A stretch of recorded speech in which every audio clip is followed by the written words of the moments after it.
Há algo profundamente perturbador na figura de um homem que, nascido na abundância, escolhe deliberadamente a pobreza, não a pobreza que se impõe pela força das circunstâncias, mas aquela que se abraça como um amante abraça sua bem-amada, com paixão, com entrega total, com uma espécie de loucura sagrada que desafia toda a lógica humana.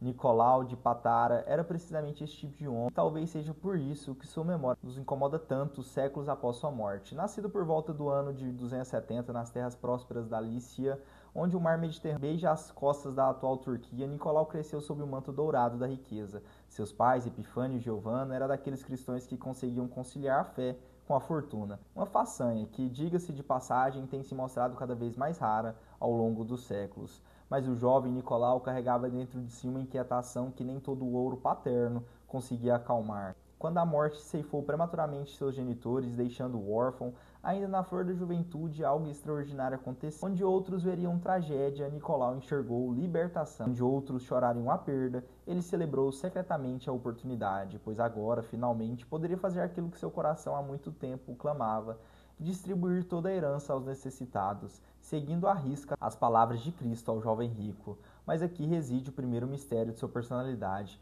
Por que escolher o anonimato? Por que não fazer dessa generosidade um espetáculo público, como tantos outros filântropos de sua época? A resposta talvez esteja no episódio que se tornaria sua lenda mais conhecida. Havia em Patara um homem, seu nome perdeu-se nas brumas do tempo, como convém aos personagens secundários das grandes narrativas, que possuía 3 filhas em idade de casar. A pobreza, essa cruel senhora que governa os destinos humanos com mão de ferro, havia lhe roubado não apenas os bens materiais, também a esperança. Sem dotes para oferecer, suas filhas estavam condenadas a um destino que a decência me impede de nomear explicitamente. Foi então que Nicolau, movido por uma compaixão que transcendia os limites da razão, decidiu intervir. Mas observe bem a metodologia de sua caridade. Não bateu à porta do homem oferecendo ajuda diretamente. Não convocou escribas para registrar sua generosidade. Não ergueu monumentos em sua própria honra. Não. Escolheu a noite como cúmplice, o silêncio como testemunha e a janela entreaberta como altar de sua oferenda. Na primeira noite, uma bolsa repleta de moedas de ouro voou pela janela e pousou suavemente junto ao leito da filha mais velha. O pai, ao descobrir o presente misterioso, chorou lágrimas de gratuidade, sem saber a quem dirigir seus agradecimentos. A filha pode casar-se dignamente. Na segunda noite, o milagre se repetiu para a filha do meio. Mas na terceira noite, o pai, consumido pela curiosidade e pela necessidade de conhecer seu benfeitor, manteve-se em vigília. Quando viu a figura de Nicolau aproximar-se furtivamente de sua casa, correu para alcançá-lo. Quem sois vós, servo de Deus, que assim socorreis nossa miséria?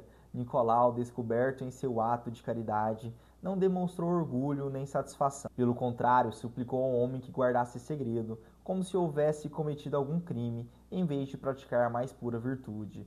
Que estranha psicologia é essa, que encontra na humildade sua maior glória? Mas os desígnios divinos raramente se contentam com a obscuridade.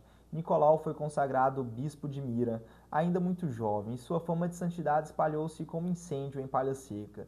Veio então a perseguição de Diocleciano, e o jovem bispo provou que sua mansidão não era fraqueza. Exilado e aprisionado, suportou os sofrimentos com a mesma serenidade com que distribuíra suas riquezas. Libertado após o Edito de Milão, Nicolau encontrou a igreja dilacerada por uma heresia ainda mais perigosa que a perseguição externa, o arianismo. Ário, esse presbítero de Alexandria, cuja eloquência era tão sedutora quanto venenosa, negava a divindade de Cristo, reduzindo o Filho de Deus a uma criatura, ainda que exaltada. Quando o imperador Constantino convocou o concílio de Nicéia em 325, Nicolau estava entre os bispos presentes. A tradição, e que importa, os historiadores modernos questionam sua veracidade, conta que, ao ouvir as blasfêmias de Ário, uma onda de santa indignação varreu o coração do manso bispo de Mira. Aquele que havia dedicado a vida inteira à caridade silenciosa não pôde suportar ouvir insultos dirigidos ao próprio Cristo. Levantou-se de seu lugar e, diante de toda a assembleia, esbofeteou o heresiarca. O escândalo foi imenso. Os bispos, embora concordassem com os sentimentos de Nicolau, viram-se obrigados a puni-lo por sua conduta inadequada. Despojaram-no de suas insígnias episcopais e o trancafiaram numa cela. Mas eis que na solidão da prisão ocorreu o mais extraordinário dos milagres. Jesus Cristo e a Virgem Maria apareceram ao bispo caído em desgraça. "Por que estás aqui?" perguntou o Salvador. "Porque vos amo, meu Deus e Senhor", respondeu Nicolau com simplicidade comovente. Imediatamente foram-lhe devolvidos o palio e o evangelho, símbolos de sua dignidade episcopal.